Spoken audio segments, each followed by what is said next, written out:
आज का संस्कृत जिसका पाठ है पाठ 6।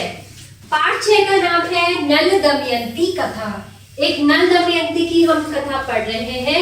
एकस्मिन् देशे नला नामस्य एकः नृपः आसीत्। एकस्मिन् यानी कि एकः, नला नामस्य यानी कि नला नाम का, एक नृप यानी कि राजा। राजा था। एकदा से आखेटयः अगच्छत्। वह कहा गया, एक बार वह शिकार के लिए गया। तत्र सः एका हंसम् अपश्यत्। तब उसकी नजर किस पर पड़ी? तब उसकी नजर एक हंसम यानी कि हंस पर पड़ी।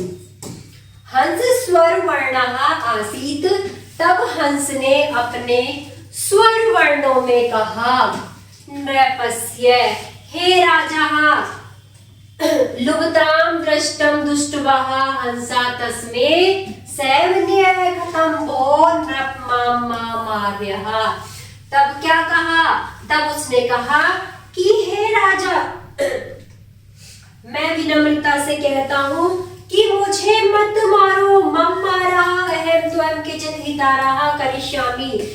मैं तुम्हारे लिए कोई भला कार्य करूंगा। नृप आवदत्। किसने? राजा ने कहा, रे त्वं किम हितकारी करिष्यामि। तुम मेरे लिए क्या हितकारी कार्य करोगे?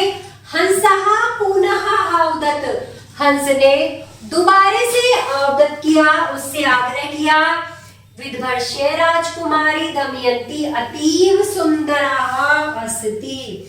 कि विदर्भ की राजकुमारी बहुत ही सुंदर है। तस्य पुरा अहम तव गुणाम करिष्यामि। क्या कह रहा है? कि मैं उसके सामने तुम्हारे किसका? गुणान यानी कि तुम्हारे गुणों का बखान करूंगा। त्वं कथित्य से विदर्भ देशम आगच्छत।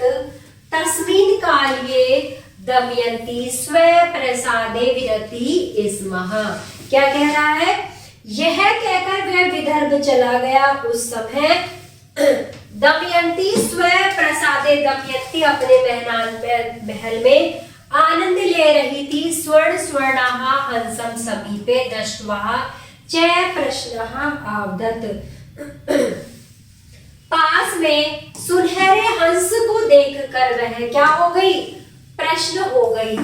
तदा हंसः नलस्य गुणाम् कीर्त्य दमयंती नले मुग्धः अभवत्।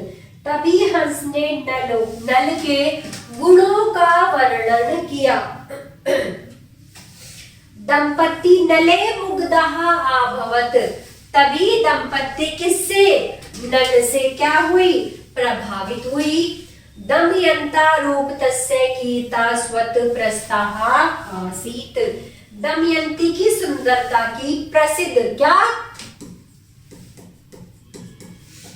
प्रसिद्धि दूर दूर तक फैल चुकी थी। केचित् देवता, कुछ देवता अपीतां परिणेतुम् आवच्छनम्। तब देवता ने उसे विवाह करना चाहते थे। परम नले तस्य रुचम दृष्टः ते प्रसीदिनम्। लेकिन नल में उसने रुचि नहीं ली। तदा स्वयंवरः अभवत्। तभी स्वयंवर हुआ। तदा देवा अपि नलस्य रूपं धारिष्यता तत्र आगच्छन्। तब स्वयंवर में इतनी सारी बांसुरियां देखकर दमयंती अचंभित हो गई।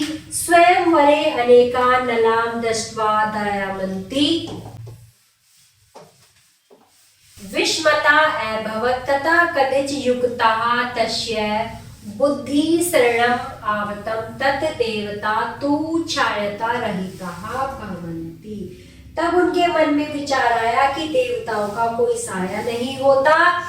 बुद्धि रमण उसने बुद्धि रमण अवतरण देवता छायता का क्या किया? नमन किया। तदनुसार छायता सहित नलम पुष्पामालम आगत। उसने फूल की माला और चार छाओं के साथ नल की क्या की? आराधना की। तो प्यारे बच्चों, ये था हमारा पाठ। आशा करती हूँ आप सभी को समझ में आया होगा। कोई भी समस्या है तो आप कमेंट बॉक्स में जरूर लिखिए, वीडियो को लाइक करें। धन्यवाद।